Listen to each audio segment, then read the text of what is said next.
Hello दोस्तों, कैसे हो आप सभी। स्वागत करता हूं आपका हमारे यूट्यूब चैनल पे। दोस्तों, आज की इस वीडियो में हम बात करने वाले हैं पहाड़ों की रानी मसूरी के बारे में। और यदि आप इस साल या भविष्य में कभी भी मसूरी जाने का प्लान बना रहे हैं तो यह वीडियो आपके लिए बहुत ही यूजफुल होने वाला है, क्योंकि आज की इस वीडियो में हम बात करेंगे आप मसूरी कैसे पहुँचें, मसूरी में आपको होटल कहाँ पर लेना है, मसूरी घूमने का सबसे बेस्ट तरीका क्या है, मसूरी जाने का सबसे बेस्ट टाइम क्या है, और मसूरी के अंदर आपको कहां कहां पर घूमने जाना है, वहां पर आपके खाने पीने की क्या व्यवस्थाएं रहेगी, कुल बजट आपका इस ट्रिप में कितना लगेगा। तो यदि आप इन सभी चीज़ों को A to Z information get करना चाहते हैं तो वीडियो को बिना स्किप किए अंत तक जरूर देखें। तो चलिए चलते हैं मसूरी की सुंदर और दिल को खुश कर देने वाली वादियों में। सबसे पहले हम बात करते हैं आप मसूरी कैसे पहुंचे। जी हाँ दोस्तों, मसूरी पहुंचने के आपके पास 3 विकल्प हैं, जिनमें पहला विकल्प है बाई ट्रेन। यदि आप मसूरी बाई ट्रेन आना चाहते हैं तो आपको मसूरी के नज़दीकी रेलवे स्टेशन देहरादून आना पड़ेगा और देहरादून से मसूरी की दूरी 33 किलोमीटर है। अब हम बात करते हैं कि आप देहरादून रेलवे स्टेशन पर आ चुके हैं और अब आप मसूरी कैसे पहुँचे। तो यहाँ आपको मसूरी पहुँचने के लिए 3 विकल्प है। आप रेलवे स्टेशन के बाहर से आपको टैक्सी मिल जाएगी, आप शेयरिंग टैक्सी में जा सकते हैं और शेयरिंग टैक्सी आपसे 100 से 120 रुपये चार्ज करेगा और आपको मसूरी ड्रॉप कर देगा।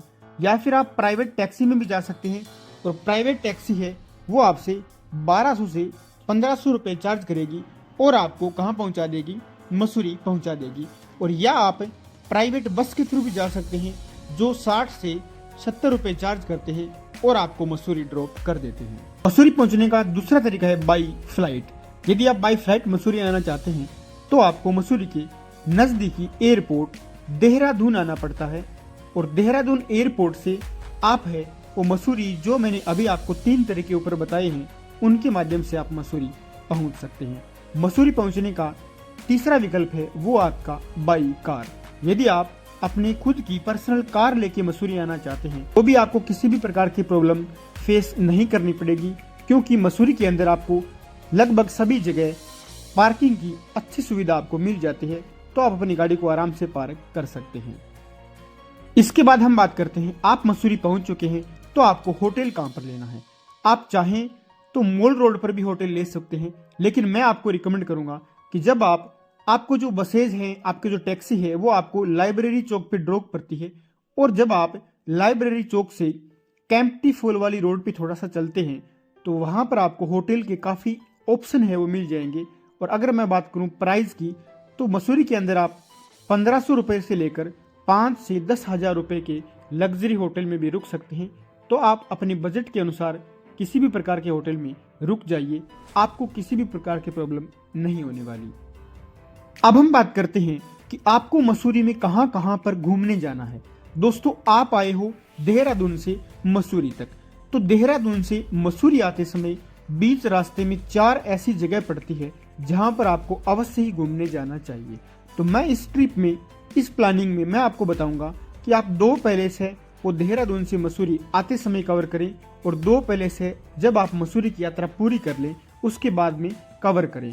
तो आप जब देहरादून से मसूरी की तरफ आ रहे हैं तो आपको सबसे पहले आपको दर्शन करने हैं, वो जो पैलेस है वो है श्री प्रकारेश्वर महादेव मंदिर। ये महादेव का बहुत ही अलौकिक मंदिर है। यहाँ पे आप दर्शन कीजिए, महादेव के दरबार में आप मत्था टेके, मनोकामनाएं मांगिए पूरी मानवता की खुशी के लिए। और जब आप प्रकाशेश्वर महादेव मंदिर के दर्शन कर लें तो इसके बाद में जैसे ही आप 12 किलोमीटर चलेंगे तो वहाँ पे पड़ता है भट्टा वाटरफॉल। तो आप भट्टा वाटरफॉल पर भी जरूर विजिट करें। और इसके लिए आपको रोड से नीचे आना होता है, क्योंकि ये जो वाटरफॉल है वो सड़क से नीचे बना हुआ है। तो यहाँ पर आप नीचे आने के आपके पास कई ऑप्शन है। आप अपनी बाइक या स्कूटी के माध्यम से भी इस वाटरफॉल तक पहुँच सकते हैं, और आप चाहें तो रोप वे भी ले सकते हैं, और रोप वे आपका राउंड ट्रिप का 150 रुपये चार्ज करेगा। और इस प्रकार आप भट्टा फॉल पर भी है वो इंजॉय कर सकते हैं। इसके अलावा भट्टा फॉल पर बहुत सारे रेस्टोरेंट मौजूद है जहाँ पे आप है वो खाने का आनंद ले सकते हैं, पहाड़ी भोजन ग्रहण कर सकते हैं। इसके अलावा यहाँ पर कई सारी एडवेंचर्स एक्टिविटीज भी होती है, वो भी आप कर सकते हैं। इसके अलावा यहाँ की वादियाँ बहुत ही खूबसूरत है। इस वाटरफॉल के नज़ारे बहुत ही शानदार है, तो आप यहाँ पर एक फोटोशूट जरूर करें। अब दोस्तों हम मसूरी पहुंच चुके हैं, हमने होटल भी ले लिया है। अब हम बात करते हैं हमें मसूरी में कहां पर घूमने जाना है। तो वो सबसे पहली जगह है, आपको जाना है मसूरी के सबसे फेमस केम्प्टी वाटरफॉल में।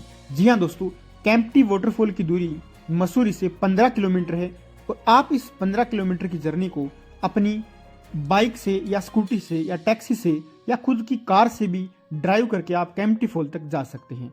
अब जब आप केम्प्टी फॉल पहुंच चुके हैं तो आपको नीचे जाना पड़ता है और नीचे जाने के आपके पास दो विकल्प है। आप चाहें तो सीढ़ियों से भी नीचे जा सकते हैं या फिर आप वहां पे रोप वे के माध्यम से नीचे जा सकते हैं। रोप वे है और राउंड ट्रिप का आपका 200 रुपये चार्ज करेगा।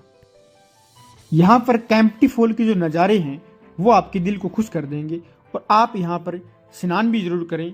और यदि आपके पास में यहाँ पर बात करने के लिए कपड़े नहीं हैं तो यहाँ पर स्नान करने वाले जो कपड़े हैं उसकी भी आसपास दुकानें हैं, तो वहाँ से भी आप उनको रेंट पर लेके वहाँ पे नहा सकते हैं।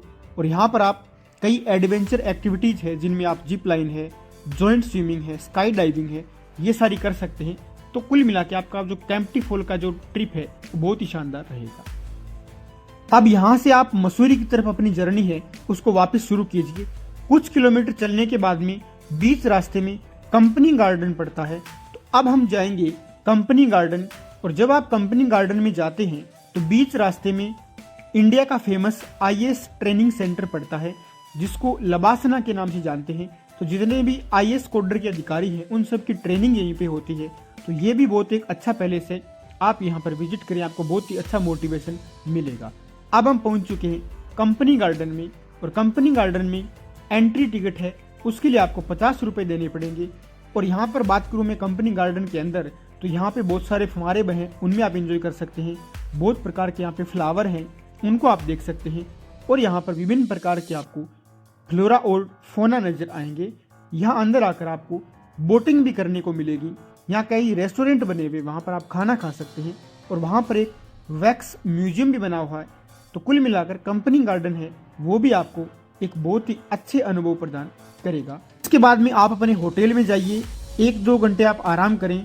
और अब हम शाम को घूमने चलते हैं मसूरी की फेमस मॉल रोड पर। जी हाँ दोस्तों, मसूरी की जो मॉल रोड है वो लाइब्रेरी चौक व पिक्चर पैलेस बस स्टैंड को आपस में जोड़ती है, जो लगभग 4 किलोमीटर लंबी है। शाम को जो मॉल रोड का जो नज़ारा है, मॉल रोड की जो खूबसूरती है, उसको 4 चांद लग जाते हैं। और यहाँ पर आप शॉपिंग कर सकते हैं। और यहाँ पर अगर मैं आपको रिकमेंड करता हूँ कि यदि आप मसूरी की मॉल रोड पे आए हैं तो यहाँ की जो फेमस कूल्ड कॉफ़ी है और मोमोज है वो एक बार ज़रूर ट्राई करें। और यहाँ पर आप पैदल भी घूम सकते हैं। और यदि आप मॉल रोड पर पैदल नहीं घूमना चाहें तो आप रिक्शे से भी मॉल रोड को कवर कर सकते हैं। इस प्रकार आप नाइट में अपने होटल में वापस आएँ, स्टे करें। अगले दिन की प्लानिंग अब हम आपको बताते हैं। दूसरे दिन आपको सबसे पहले जाना है गन हिल। जी हाँ दोस्तों, गन हिल का जो रास्ता है वो मॉल रोड से होकर ही जाता है और ये मसूरी का सबसे ऊंचा ओपन स्पेस है। और यहाँ पर जाने के लिए आप रोप वे का सहारा ले सकते हैं जिसका राउंड ट्रिप का 200 रुपये आपका टिकट लगेगा। आप चाहें तो 500 से 600 मीटर चढ़ाई करके भी गन हिल तक पहुँच सकते हैं। तो यदि आप गन हिल पहुँच चुके हैं तो यहाँ आपको बहुत सारे अच्छे सीनिंग व्यूज देखने को मिलेंगे। और इन सीनिंग व्यूज के लिए जो गन हिल है वो काफ़ी फेमस है। यहाँ बहुत सारी शॉप्स बनी हुई है जहाँ पर आप शॉपिंग कर सकते हैं। खाने पीने की यहाँ पर पूरी व्यवस्था है। यहाँ पर शनि जी, हनुमान जी और माता रानी का भव्य मंदिर भी है। तो आप इनमें मत्था टेकें, मनोकामनाएं मांगिए और अब आप वापस नीचे आ जाए। और आप चाहें इसके अलावा आप जॉर्ज एवरेस्ट पर भी घूमने जा सकते हैं। जॉर्ज एवरेस्ट भी एक अच्छा पैलेस है और यहाँ पर आप हेलीकॉप्टर राइड भी कर सकते हैं। इसके अलावा आप लाल टिब्बा जा सकते हैं जो मसूरी का बहुत ही फेमस सीनिंग व्यू पॉइंट है और यहाँ से बहुत ही खूबसूरत नज़ारे आपको देखने को मिलेंगे। तो अब आपके पास यदि समय है तो आप एक नाइट का स्टे मसूरी में और कर सकते हैं और नेक्स्ट मॉर्निंग में अब हम है तो देहरादून की तरफ अपनी जो जर्नी है उसको वापस कंटिन्यू करेंगे। तो मैंने आपको वीडियो के शुरू में बताया था कि देहरादून और मसूरी के बीच में 4 ऐसी जगह पड़ती है जहां पर आपको जरूर विजिट करना चाहिए। 2 के बारे में ऑलरेडी बता चुका हूं।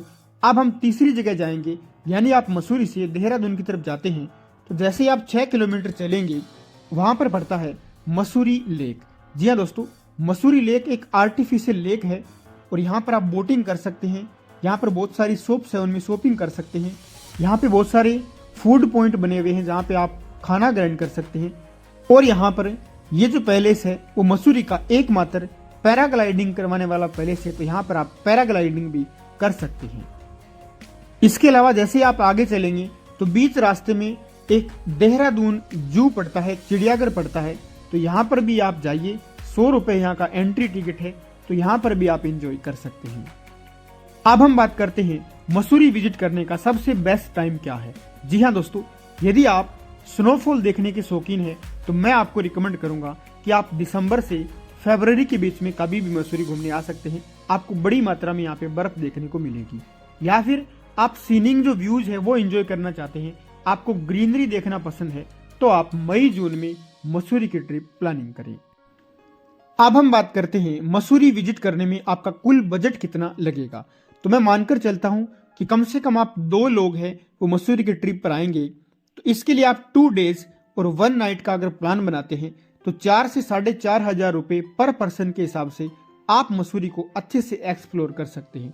और यदि आपके पास में 1 दिन का समय और है, यानी आप 3 दिन और 2 रात की ट्रिप बनाते हैं, तो 5 से 6,000 रुपए पर पर्सन के हिसाब से आप मसूरी घूम सकते हैं। तो गाइज, मैंने यहाँ पर मसूरी टूर की हर छोटी बड़ी जानकारी को बहुत ही अच्छे तरीके से बताने की पूरी कोशिश की है। फिर भी आपका कोई सवाल है तो आप मुझे कमेंट बॉक्स में पूछ सकते हैं। वीडियो कैसा लगा ये आप मुझे बताइए, और आप इस वीडियो को कौन से शहर से देख रहे हैं, कौन से गांव से देख रहे हैं, वो मुझे आप कमेंट करके जरूर बताएं। और यदि आपको वीडियो अच्छा लगा हो तो वीडियो को शेयर करें, वीडियो को लाइक करें, हमारे यूट्यूब चैनल को जरूर सब्सक्राइब करें और नोटिफिकेशन जो बेल है उस पर ऑल पे क्लिक करें, क्योंकि जैसे ही हमारे नए वीडियो आएंगे तो आपको तुरंत नोटिफिकेशन मिल जाएगा। तो इसी के साथ मिलते हैं इसी प्रकार के किसी नए इंफॉर्मेटिव वीडियोज में। तब तक के लिए जय हिंद, जय भारत। आपकी यात्रा सफल, सुगम और मंगलमय हो। जय हिंद।